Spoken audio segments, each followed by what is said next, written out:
Can I ask you a question? William Saliba, is he the world's best centre-back? Well, today we're going to be discussing. Before we start though, I just want to say a huge thank you to everyone who has subscribed to the channel so far. Never did I imagine that we'd reach 30 subscribers, not even 20 to be honest. I just wanted to sort of discuss my viewpoints on Arsenal because there's a lot of contentious issues going around the internet, going around X or Twitter, whatever you want to call it, where people discuss it and, in my opinion, have either negative or incorrect opinions on certain matters. For example, the other day we did a discussion piece on Saka and if he's world class. Obviously he is, but go and watch that video if you want to know why. Also, I just want to say thank you for the support on the latest Martinelli video. I wasn't going to do another video today. I was going to have just a day where we didn't upload to the channel, but I saw a debate and I wanted to get involved. Firstly, we have to discuss what makes Saliba so good for Arsenal. Now, it's key that he is in a key partnership, a consistent partnership with continually having Gabriel next to him. The same defender really does help each other build that relationship at the back, and they very clearly are very close off the pitch as well.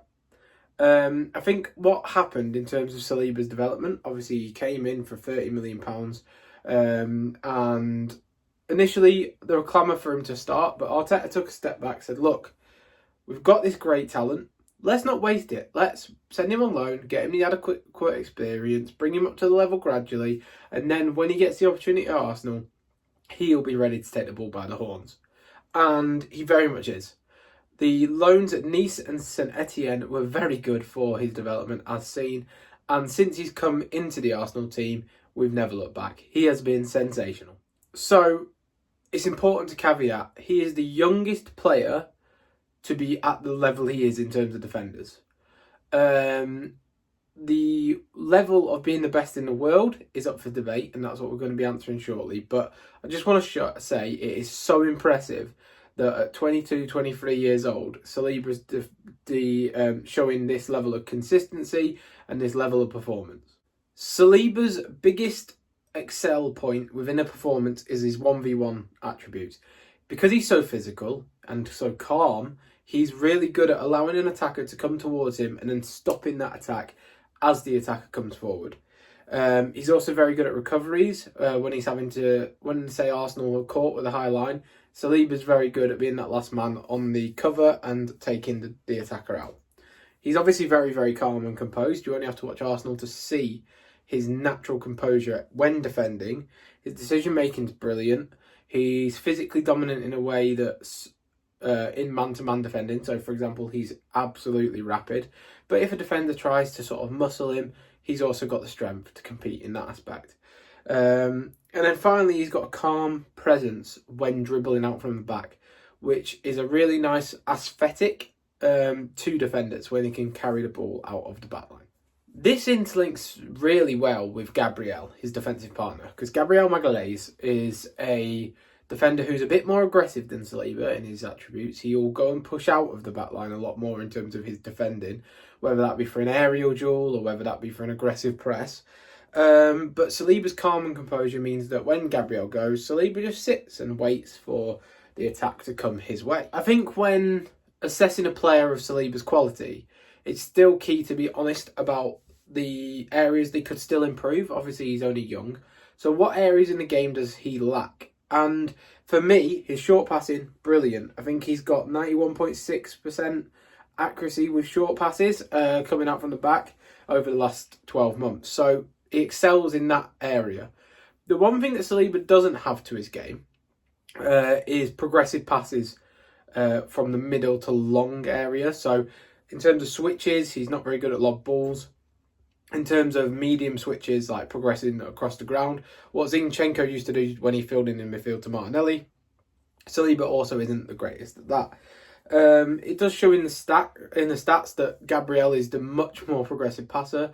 If you look at who does a drilled ground pass out of the back line to the midfield or say Martinelli, it is always Gabriel. It's something that's clearly covered within Arteta's tactics. He clearly knows the shortfalls of Saliba in that area, but William Saliba's lack is his long passing range. He doesn't have it yet.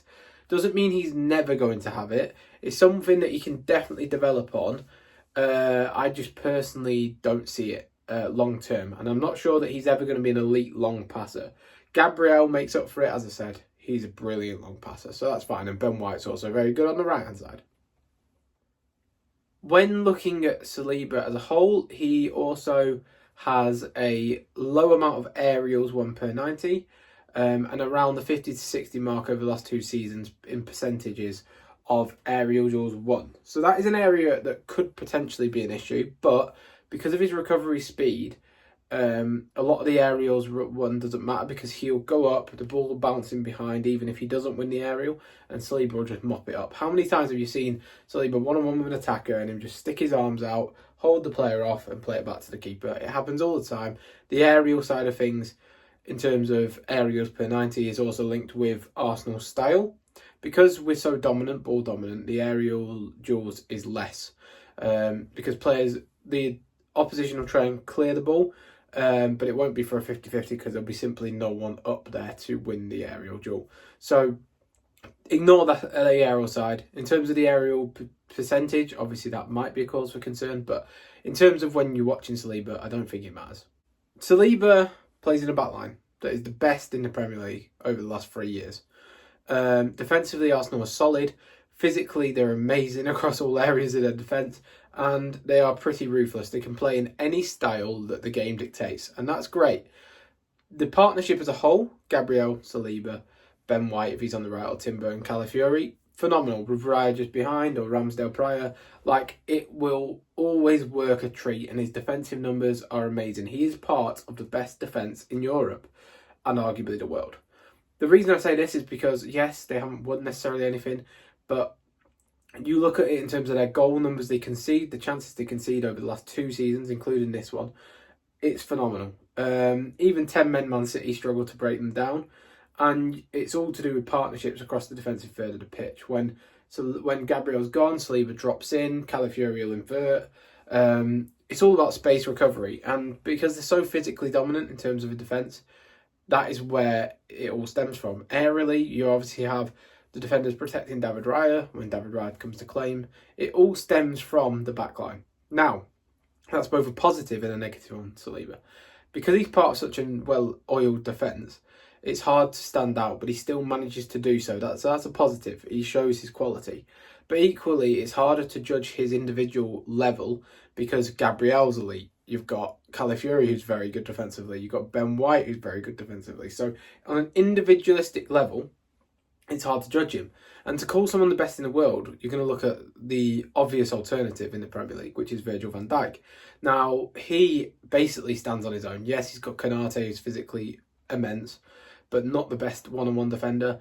Yes, he's got Joe Gomez, again, a physical partner, not the best defender. So Virgil van Dijk easily stands out. He also has to cover a lot of ground when Trent Alexander-Arnold or Robertson go forward in terms of into the attacking spaces. So Virgil van Dijk's the obvious competition for this thread. Where Saliba has stood out on the main stage, though, is with France in the most recent international tournament. He was there by far the player of the tournament. He was phenomenal at the back and really showed the world what he was made of. Saliba's clearly world class. Don't get me wrong, he's clearly a top 3 centre-back in the world. But does he make the number 1 grade? Well, stylistically, he is the most comparable defender in the world to Virgil van Dijk. They both have that aura of dominance around them. They both like to drop back, let the attacker come to them before taking him on at the right time on their terms. They also are very good in aggressive 1v1 defending. So, yeah, stylistically, he is the most similar to Van Dijk. He is what you call the Van Dijk regen. This is where I think Arsenal fans, myself included, need to maybe take a step back.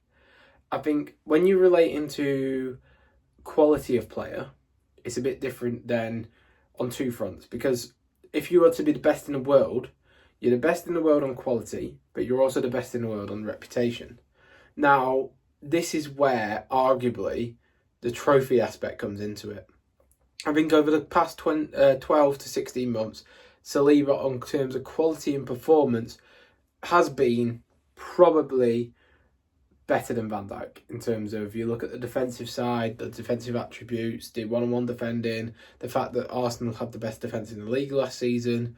However, to become the king, you need to step up. And how do I word this in a way that's not offensive? He hasn't won anything yet. And I'm an Arsenal fan as well, as you can see by the numerous tops behind me.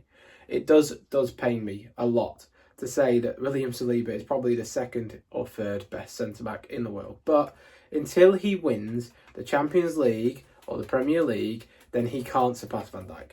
So for me, it's quite a simple answer. He's world class.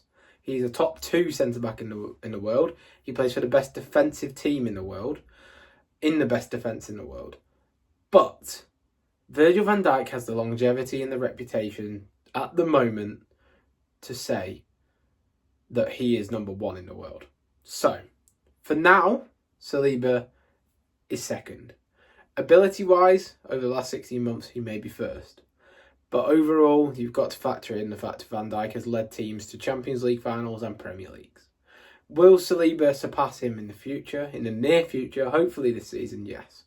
Now, the reason I also have to have this argument is, I've got to caveat this, is in the Bukayo Saka world-class debate, when comparing him to Palmer, I argued that Palmer doesn't touch a glove on Saka because Saka's done it for such a long period at such a consistent level.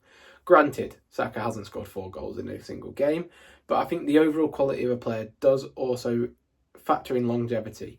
Anyone can turn up and score a hat-trick on a weekday, but can they do it 4 times throughout the season? For example, Erling Haaland, he can score a hat-trick at any given moment. The difference between him and Ollie Watkins is Ollie Watkins can only do it probably to the half of the amount of times that Erling Haaland can, even though Ollie Watkins is also an elite player. That's what differentiates the world-class, top-level, best in the world players to the very elite players. Now, Saliba, without a doubt, is one of those very world-class, top-level players. But I don't think it's necessarily a bad thing to take a step back, calm the discussion, and say, Virgil van Dijk, you are still the leader in this discussion, and Saliba, you will be it. And that doesn't mean his performances, as I said, haven't been surpassed of Van Dijk over the last 12 months. But right now, you have to say, and you have to take into account, we still haven't won anything. Time will come, though, for us, Arsenal. Don't you worry. We will win very soon, and we then can put a claim to William Saliba being the best in the world. I hope you have enjoyed today's discussion. Please be sure to like and subscribe. Thank you so much for the support, as I said at the start of the video, and I'll see you next time. Goodbye.